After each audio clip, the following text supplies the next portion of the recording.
Hi, my name is Bibek Adhikari. I am an English instructor. In today's class, we are going to solve the grammar portion of Unit 4, that is relative clauses. So let's begin. So we are going to study about relative clauses, but before that, we need to understand what relative pronouns really are. There are three distinct kinds of relative pronouns. They are subject, object, and possessive relative pronouns. In the subject relative pronouns, we have who, which, and that. The objective form of who is whom, or simply who. The objective form of which is which in itself, and the objective form of that is that. If you come at the possessive form, the possessive of who is whose, and the possessive of which is whose. And we also need to keep two things in mind. The first is who and whom are always used when we talk about people, and which is used when we talk about things. Sometimes that is used when we talk about people and even when we talk about things. So that can be used in multiple ways. We can use that when we are talking about people. We can use that when we are talking about things. So these are some relative pronouns. Now we will understand how these relative pronouns help us form relative clauses. So let us now study some of the basics of relative clauses. Now let us understand that relative clauses are post modifiers of a noun. Now that sounds complex, but it is not. So we will study some examples and we'll find out how does relative clauses post modify a noun. So it is all about, relative clauses are all about post modifying a noun. First, we use relative clauses to post modify a noun to make clear which person or thing we are talking about.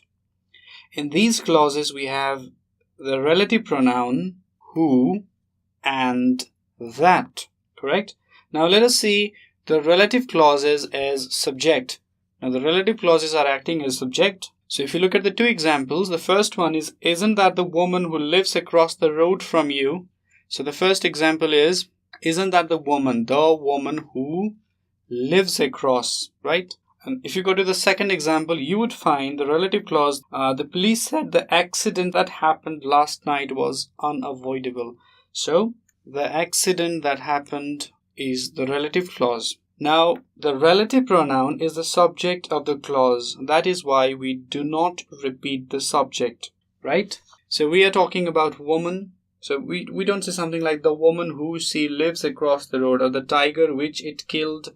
Right, so we don't write like that. So these relative clauses are acting as the subject. These are also known as clauses, sentences, and phrases. Right, these are the subjects. So this acts as the subject. This is again acting as a subject. Now what are these subjects doing? These subjects are modifying a noun. Isn't that the woman? Woman is the noun, correct? Woman is the noun.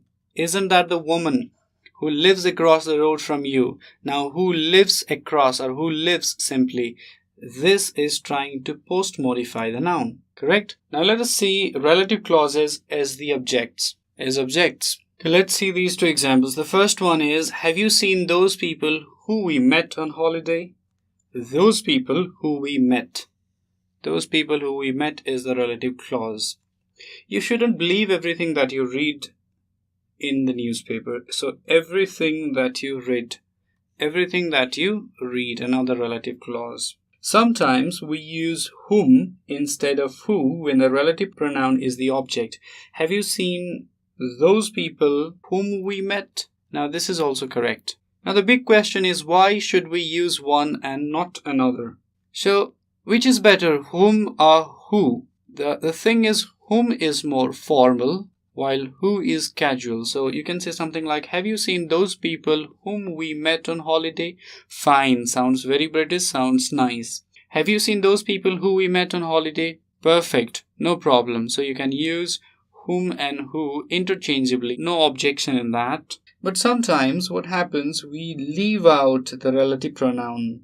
And when the relative pronoun is object of its clause, we sometimes leave it out, and we can write the same sentence like this. Have you seen those people we met on holiday? Have you seen those people? So let's cut something out from the sentence. Have we seen those people? Now if we cut who, the sentence is still right. Have you seen those people we met on holiday? So this is what we call leaving out the relative pronoun. The relative pronoun is left out, correct? You shouldn't believe everything you read in the newspaper, so there's no need to write that. But if you write that, it's okay, no problem. The relative pronoun is the object of the clause, and in this case, the relative pronouns are acting as the objects, not as the subject, but as objects, correct? So we do not repeat the object. We do not say something like, have you seen those people who we met them on holiday, who we met them? So we don't say something like, have you seen those people who we met them? So no need to say them. We don't repeat the object.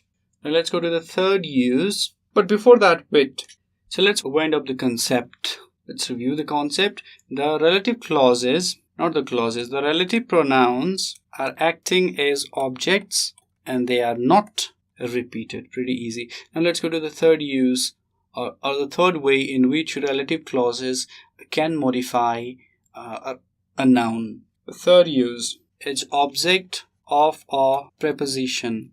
The third use is object of a preposition. When the relative pronoun is the object of a preposition, we usually put the preposition after the verb. So what is that? Let's find out. So the preposition after the verb. Let's look at these two examples. Who was the woman who you were talking to? Preposition after the verb. After verb comes the preposition. That's the house that my parents live in. After the verb comes the preposition. So preposition always comes after the verb. Now the relative clause is acting as the object of a preposition. Who was the woman who you were talking to? So this who is acting as an object of the preposition. That's the house that my parents live in. In this case, we repeat the relative clause because you see here's that and we have another that, here is who and we have another who, and it's perfectly fine. We are going to repeat the relative pronouns because the first one is not a relative pronoun, by the way. So who was the woman who you were talking to? So the second who is acting as an object. It is acting as an object to a preposition. Object to this one, this little thing called to the preposition. But when the relative pronoun is the object of a preposition, we usually leave it out. Now again we do the same thing. We leave out. Now let's cross. Who was the woman you were talking to? There's no need to write who. Who was the woman you were talking to? Perfectly fine example. That's the house my parents live in. That's the house my parents live in. In this case, the relative pronouns are left out because we don't need them, correct? Why should we write the relative clauses, relative pronouns twice? There's no point in doing that. Sometimes we use whom instead of who. You can say something like, who was the woman whom you were talking to? Sounds more formal, correct? So the relative pronouns are left out, and this kind of relative clauses are what we called. So what we call them? We call them reduced relative clauses. Reduced relative clauses. So these are reduced relative clauses. Let's go on studying some other uses of relative clauses. We are now going to talk about something called time and places. We'll understand how relative clauses are used when we talk about times and places. Time and places, I mean. Right, let us now study about how relative clauses are used when we talk about time and places. The first one is, we also use when with times and where with places to make it clear which time or place we are talking about. If you study the first example, Stratford-upon-Avon is the town where Shakespeare was born. So the town where is the relative clause. This is what we call the relative clause. Stratford-upon-Avon is the town where Shakespeare was born. Nice little town. Shakespeare was born there. Imagine Shakespeare being a kid, being in an English class. So how annoying would that be, Shakespeare in an English class and writing wrong sentences? Have you ever thought about that? Frankly, I haven't. Now let's go to the second example. England won the World Cup in 1996. It was the year when we got married. So it was the year when we got, or simply the year when. So this got is not necessary, by the way. We can simply write the year when. So England won the World Cup in 1996. It was the year when we got married. But we can leave out the word, the relative pronoun when. Now let's see if we can leave out relative pronouns and make these sentences reduced relative clauses. Let's see if we can do that. The first one is Stratford-upon-Avon is the town where Shakespeare was born. If we leave out where, the sentence would be something like Stratford-upon-Avon is the town Shakespeare was born. Is the town Shakespeare was born. Okay, sounds good. England won the World Cup in 1996. It was the year we got married. So there's no need to write these relative pronouns. In fact, these relative pronouns can be left out. These relative pronouns can be left out, and what we get is something called reduced relative clause. Like I said earlier, reduced relative clauses are better because they are uncluttered. They do not have unnecessary words, meaning they do not have unnecessary relative pronouns. Correct? That's why writers prefer writing in reduced relative clauses. They don't write something like it was the year when we got married. They simply write it was the year we got married. The basic rule of writing is your writing has to be uncluttered. It should be clean, and there should be no fat, Right. Teachers of writing often say this. They say something like cut the fat. So what do you mean by the phrase cut the fat? It means remove unnecessary wordings. If you use a lot of there are, here are, I felt like that, I thought like that, I feel, I see, and these literally because, and a lot of commas. If you use these dead phrases and dead metaphors and dead similes, your writing becomes really cluttered and it's kind of messy. So to remove that big chunk of dirt from your writing, all you have to do is you need to cut the fat.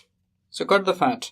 Let's go to another use of relative clauses. Relative clauses are used to give some extra information. And how is that done? We use who, whom, whose, and which, but not that in relative clauses to tell us more about a person or thing.